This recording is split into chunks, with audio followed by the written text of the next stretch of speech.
You have to be willing to vocalize that these Republicans are dangerous, that this isn't a party that's just another political party that disagrees with us on tax policy, that at this point, they're dangerous. They're dangerous to our national security. So best media meltdowns. Let's go to a couple of these here. Here is the grifter, Nicole Wallace, one of the epic losers in politics today. Couldn't hack it on the Republican side. Is now humiliating the Democrats with her poorly rated, nobody watches show. Still grifting, though. Here's Nicole last night saying, yeah, listen, man, CRT, this thing isn't even real. Check out this. This is hilarious. I think we know the answer to some of this. I watched Glenn Youngkin's interviews on Fox News, and he did nothing that Claire's. He did not. I mean, he worshipped at the altar of Donald Trump on Fox News. He flew an insurrection flag at his rallies. He simply didn't. He played dumb about a Zoom rally. He did not really put much distance between himself and Donald Trump on the big lie or the deadly insurrection in which police officers were maimed by flagpoles. So I think that the real ominous thing is that critical race theory, which isn't real, turned the suburbs 15 points to the Trump insurrection endorsed Republican. What do Democrats do about that? Yeah, Nicole really is a very sad human being. People who know her in the inside will tell you what a really sorry soul she is. I'm not kidding. I know a good amount of people, having run myself, and Nicole's reputation was embarrassingly bad. So she went to MSNBC like a Judas for her 13 pieces of silver and produced nothing in return. She can't even get ratings over there. So she says a couple of things over there. CRT isn't real, she says, which is comical because there's an actual book. I mean, she could just look at Delgado's text called Critical Race Theory. He was kind enough to put it on the screen. There it is on Amazon right there. #1 bestseller in jurisprudence. But she knows critical race theory is real. And what you as parents out there should find embarrassing about this is instead of admitting that the Democrats stocked their best soldiers behind the CRT banner and wanted to fight for it, they're now pretending that the war never happened as the dead bodies are on the field. We have the textbooks. We see the stuff they were teaching. We see the memos last time McAuliffe was in office. CRT was everywhere. Critical racism training. White oppressor, telling your kid he's the white oppressor. It was everywhere. Pretending it didn't happen like Grifter did, Grifter Wallace. It's not that the grifter's not stupid. It's that she thinks you're stupid. That the parents who showed up were just voting against the ghost, something that didn't exist. In other words, you're all idiots. Notice how the Republican in the race, Youngkin, never treated you like an idiot. He told you what was there. They had the data to back it up. Parents didn't like it. They didn't want their kids being taught they were racists.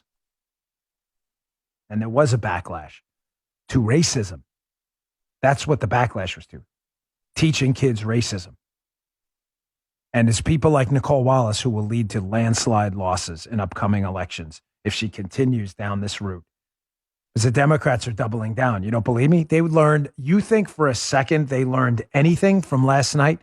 Anything? Anything.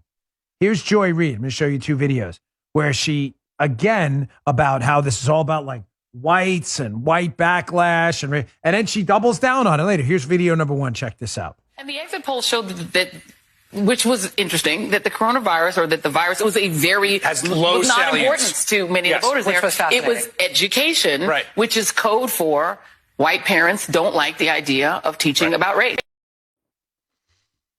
There you go. It's all about you white parents, the white oppressor out there. You did it. They've learned nothing from this. Folks, they have learned nothing. The good news in that is they will run this same strategy guaranteed in 2022. All you whites out there, white men, white kids, white moms, you're all racist slobs. Everybody hates you. You're mutts. You should never vote, never show up again. You shouldn't have any representation. Here's Reid doubling down again on race, given how brutally it failed last night. You think Joy would be smart enough, but Joy's not. I believe Joy is genuinely one of the idiots in the media. She really is. I just think she's very dumb. That's why she never can process information in a strategic fashion. She's just dumb. That's why she's the gold medal winner in our dopey talking head Olympics. Here's Joy Reid again, doubling down on race. They would have to be willing to say what you have said on your show. I think we've all said a version of it.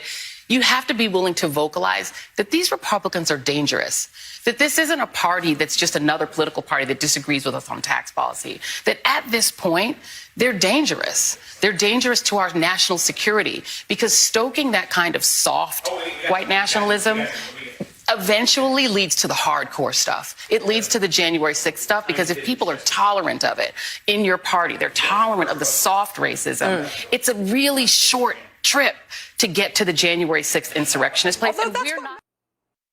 So just so you're clear, Joy Reid says if you voted for Youngkin last night, you're just one step away from white supremacy and a Ku Klux Klan hood. Oh, sorry, that's the Democrat governor now. Yeah. So, no, he may have been the blackface guy, Joe, right?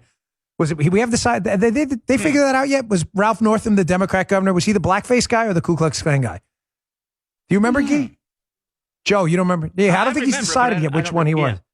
Yeah, can you look into that? Add that to your homophobic blog thing with Joy Reid that you're working on, the investigation. Oh, hey, sure, Dan. We still haven't got it. Yeah, you got it. Here's Van Jones. Van Jones talking about straw men in the race. Again, they can't let the race thing go, folks, and it is going to be embarrassing for them going forward. It's good news for us. And this, again, the Joy Reid thing and this proves one of my golden rules. What's one of my golden rules about elections? We think liberals are people with bad ideas, and it enables us to engage on ideas because we treat them like people with bad ideas. Liberals don't do that to us. They think we're bad people with ideas. Therefore, if they can't prove we're bad and racist and xenophobic, which is false, they have nothing because they're not engaging on ideas. McAuliffe had nothing. His whole thing was Trump bad. Youngkin Trump. That was his whole thing. That was his whole campaign. Here's Van Jones, again, learning nothing from it. Check this out. You've got to be able to respond to what I think is dog whistling on education. I think all the CRT stuff is trumped up dog whistling, but you got to be able to respond to it. And I also think that, listen, crime, inflation, and concerns about our kids, Democrats got to have better answers next year than we had this year. Now, Van Jones is smarter than Joy Reid, a lot smarter. So he knows what he's saying there is BS. CRT isn't dog whistling. Critical racism training, that's what it is. Critical racism training is actual racism, teaching people and kids to judge each other by the color of their skin. It's the very definition of racism. Van Jones knows that. He's just playing to the whatever CNN audience or MSNBC, wherever the hell he was, doesn't. You just heard the Dan Bongino Show.